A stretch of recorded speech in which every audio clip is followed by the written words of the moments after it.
ରବାବୁ ଏ ଯୋଉ ହରିୟାଣା ଇଲେକ୍ସନ ରେ exit poll ଆସିଛି ଏହାର ଇମ୍ପାକ୍ଟ କଣ ହବ ବୋଲି ଆପଣ ଭାବୁଛନ୍ତି ଯଦି କଂଗ୍ରେସ କ୍ଷମତାକୁ ଆସେ ଏବଂ ଭାରତୀୟ ଜନତା ଏକ୍ଜିଟ୍ ପାର୍ଟି ନ ପୋଲ୍ ଆସିଲେ? ସବୁ ଏକ୍ଜିଟ୍ ପୋଲ୍ ପ୍ରାୟ ଗୋଟିଏ ପ୍ରକାର ମତ ଆସିଛି। ହଁ ଆପଣ ଦେଖିବେ ସବୁ ଏକ୍ଜିଟ୍ ପୋଲ୍ କଣ ନମ୍ବର ସବୁ ସିଟ୍ କଣ ହେଇପାରେ ଯେ ହଁ ହରିୟାଣା ନିର୍ବାଚନରେ ଏଥର ଝୁକାଟା କଂଗ୍ରେସ ସପକ୍ଷରେ ଅଛି, ବିଜେପି ବିରୁଦ୍ଧରେ ଅଛି। କାରଣ 10 ବର୍ଷ ସେମାନେ ସରକାରରେ ଥିଲେ। ହଁ ଗୋଟେ ଆଣ୍ଟି ବିଜେପି ବିରୋଧୀ ଗୋଟେ ଆଟମୋସ୍ଫିୟର ଅଛି ହଁ ଏବଂ ସେ ଆଟମୋସ୍ଫିୟରଟା କଂଗ୍ରେସ ସପକ୍ଷକୁ ଯାଇଛି। ଅନ୍ୟ ଛୋଟ ଛୋଟ ଆଞ୍ଚଳିକ ଦଳକୁ ଯାଇନି। ବହୁତ ପୋଲାରାଇଜଡ ହେଇଛି। କିଛି ଯଦି ଆଞ୍ଚଳିକ ଏକ୍ଜିଟ୍ ଦଳ ପୋଲ କିଛି ପାଇବେ ହଁ ମୋର କିନ୍ତୁ ପ୍ରଶ୍ନ ହଉଛି ରବାବୁ ଯଦି ଏକ୍ଜିଟ୍ ପୋଲ ସତ ହୁଏ ତାହେଲେ ଏହାର ପ୍ରଭାବ କଣ ହବ? ନାଇଁ ନାଇଁ ପ୍ରଭାବ ଏତିକି ହବ। ଏଇ ନିର୍ବାଚନରେ ଗୋଟେ ଜିନିଷ ଦେଖାଯାଉଛି। ପ୍ରଥମ ଥର ପାଇଁ ମୁଁ ଦେଖିଲି ବହୁ 10 ବର୍ଷର ନରେନ୍ଦ୍ର ମୋଦୀଙ୍କ ଶାସନ କାଳରେ ଏଇଟା 2024 ଲୋକସଭା ନିର୍ବାଚନ ଗୋଟେ ଇମ୍ପାକ୍ଟ ବୋଲି ଭାବିପାରେ ମୁଁ। ଯେ ପ୍ରଥମ ଥର ପାଇଁ ଦେଖିଲି ହରିୟାଣା ରାଜ୍ୟରେ ଗତ ଥର ନିର୍ବାଚନ ମଧ୍ୟ ବିଜେପି ପୁରା ସଂଖ୍ୟା ପାଇନଥିଲା, 40ଟା ପାଇଥିଲା 2019ରେ ବିଧାନସଭାରେ। କିନ୍ତୁ ନରେନ୍ଦ୍ର ମୋଦୀ ଯେତେବେଳେ ସଭାକୁ ଆସନ୍ତି ସେ ଅଞ୍ଚଳ ପ୍ରଚାର କରୁଥିଲେ, ମୋଦୀଙ୍କ ସଭାରେ ବହୁତ ଲୋକ ହୁଅନ୍ତି। ଇଭିନ୍ ଗତ ଲୋକସଭା ନିର୍ବାଚନ ମଧ୍ୟ ଲୋକ ସଂଖ୍ୟା ଥିଲା।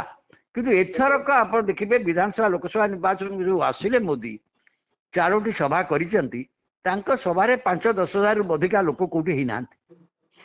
ଏଇଟା ଗୋଟେ ମୋଦୀଙ୍କର ଗୋଟେ ଡିକ୍ଲାଇନର ସିଗ୍ନାଲ ମିଳୁଛି କି ଏଇଟା ଗୋଟେ ସମସ୍ତେ ଆଲୋଚନା କରୁଛନ୍ତି। ସେଇଟାକୁ ଆପଣ ବେଶୀ ବାଟ ଯିବ ଯେତେବେଳେ ଆମେ ତାପରେ ମହାରାଷ୍ଟ୍ର ନିର୍ବାଚନ ହବ। ହଁ ତେଣୁ ଏଇଟା ଗୋଟେ ସିଗ୍ନାଲ। କିନ୍ତୁ କଂଗ୍ରେସ ସପକ୍ଷରେ ସେଠି ଗୋଟେ ହେବା ମାନେ ମତ ଅଛି। କଂଗ୍ରେସ ମଧ୍ୟ ସରକାର କରିବ, କମ୍ଫର୍ଟେବୁଲ ସରକାର କରିବ। ଏବଂ ଆଉ ଗୋଟେ କଥା ଆପଣ ନା ଏହାର ପ୍ରଭାବ କଣ ହବ ବୋଲି ଭାବୁଛନ୍ତି? ମୁଁ ଭାବୁଛି ସେଇଟା ସବୁଠୁ ବଡ କଥା। ଯଦି ୟା ପରେ ଆଉ 3ଟି ରାଜ୍ୟର ଅଛି ନିର୍ବାଚନ ପରେ ପରେ ହବ। ଗୋଟେ ହଉଛି ମହାରାଷ୍ଟ୍ର, କଣ ସେଠି ଫଳାଫଳ ହଉଛି। ତାପରେ ଝାଡଖଣ୍ଡ ଏକା ସାଙ୍ଗରେ ହବ। ତାପରେ ଆସନ୍ତା ବର୍ଷ ଆରମ୍ଭରେ ବିହାରରେ ହବ। ହଁ ଦିଲ୍ଲୀଟାକୁ ମୁଁ ବିଶେଷ ଗୁରୁତ୍ୱ ଦଉନି। ବିହାରରେ ଏନଡିଏ ସରକାର ମଧ୍ୟ ଅଛି। ନୀତିଶଙ୍କ ନେତୃତ୍ୱରେ ହେଲେ ମଧ୍ୟ ଗୋଟେ ଏନଡିଏ ସରକାର ଅଛି। ତ ଏଇ 3ଟା ରାଜ୍ୟରେ ଯଦି ବିଜେପି ତାର ଶକ୍ତି କ୍ଷମତା ରକ୍ଷା କରି ନ ପାରିଲା, ତାହେଲେ ଗୋଟେ ସିଗ୍ନାଲ ଆସିଯିବ ଯେ ସମାଜ ନରେନ୍ଦ୍ର ମୋଦୀଙ୍କର ଯୋଉ ଥିଲା ଲୋକଙ୍କ ଭିତରେ ଯୋଉ ବିରାଟ ପ୍ରଭାବ ଯୋଗୁଁ ବିଜେପି ଗୋଟେ ସମସ୍ତଙ୍କ ଠାରୁ ବହୁତ ଅଧିକ ଆଗରେ ଥିଲା ବୋଲି ଜଣାପଡୁଥିଲା, ତାର ଗୋଟେ ଡିକ୍ଲାଇନ ପର୍ବ ଆରମ୍ଭ ହେଇଛି। ଲୋକସଭାରେ ଜଣାପଡୁଥିଲା, କିନ୍ତୁ ସେ ଡିକ୍ଲାଇନ ପର୍ବଟା ଆଉ ଟିକେ ଯାଇକି ଏଇଟା ଅଧିକା କନସେନ୍ଟ୍ରେଟ କରିବ। ଆଉ ଡିକ୍ଲାଇନ ପର୍ବ ମୋଦୀଙ୍କର ଗଲା ମାନେ ବିଜେପି ଆଉ ଜଣେ ନେତା ସ୍ଥିର କରିବାକୁ ପଡିବ। ହୁଏତ 2025ରେ କରିପାରନ୍ତି। ବା ସେଇ ପ୍ରୋସେସଟା ଗୋଟେ ନୂଆକୁ ଦଉଛି। ଆଉ ତା ଭିତରେ ଆଉ ଗୋଟେ ହଉଛି ନରେନ୍ଦ୍ର ମୋଦୀଙ୍କର ବିକଳ୍ପ ନାହିଁ ବୋଲି ଅନେକ ଭାବୁଥିଲେ। ଯଦିଓ ଇଣ୍ଡିଆ ମେଣ୍ଟଟା ଗୋଟେ ଲୋଜଲି ଅଛି, କିନ୍ତୁ ତା ଭିତରେ ରାହୁଲ ଗାନ୍ଧୀ ଯାହାଙ୍କୁ ପପୁ ଫପୁ କୁହାଉଥିଲା, ତାଙ୍କର ଗୋଟେ ରିଇମର୍ଜ ହେଇଛି ଆଜ ଏ ଲିଡର।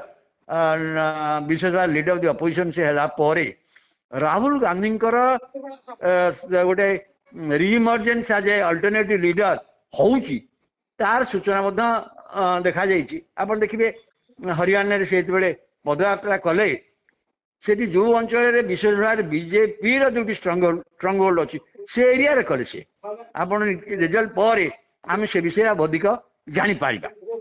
ହଁ ଆପଣ ଭାବୁଛନ୍ତି କି ଆରଏସଏସ ର ପ୍ରଭାବ ବଢିବ এই ইলেকশন রেজল্ট যদি বিজেপি ফেভরে ন যায়? ନିଶ୍ଚିତ ଭାବରେ ଆରଏସଏସ ଚାହୁଁଛି ସଂଗଠନରେ ଯୋଉ ପରିବର୍ତ୍ତନ କରିବା ପାଇଁ।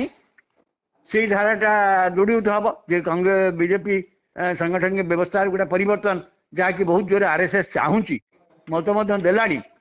ସେମାନେ ସେଥିପାଇଁ ଯାହାକୁ ସେମାନଙ୍କର ଯାହାହେଲେ ମୋଦୀଙ୍କ ନେତୃତ୍ୱ ପ୍ରଭାବ ସେଇଟା ଅଟକଉଥିଲା। କିନ୍ତୁ ମୋଦୀ ଯେତିକି ଦୁର୍ବଳ ହବ, ଆରଏସଏସ ପ୍ରଭାବ ସେତିକି ବଢିବ। ଏଥିରେ ଭାବିବାର କିଛି କଥା ନାହିଁ। ହଁ ମୋଦି ଯେତେ ଦୁର୍ବଳ ହେବେ ଆରଏସଏସ ର ପ୍ରଭାବ ସେତିକି ବଢିବ। ତ ଅପେକ୍ଷା 8 ତାରିଖକୁ ଯେ ସେଦିନ ହରିୟାଣା ଆଉ ଜାମ୍ମୁ କାଶ୍ମୀରର ନିର୍ବାଚନ ଫଳ କଣ ହଉଛି। ବହୁତ ଧନ୍ୟବାଦ ରବି ବାବୁ।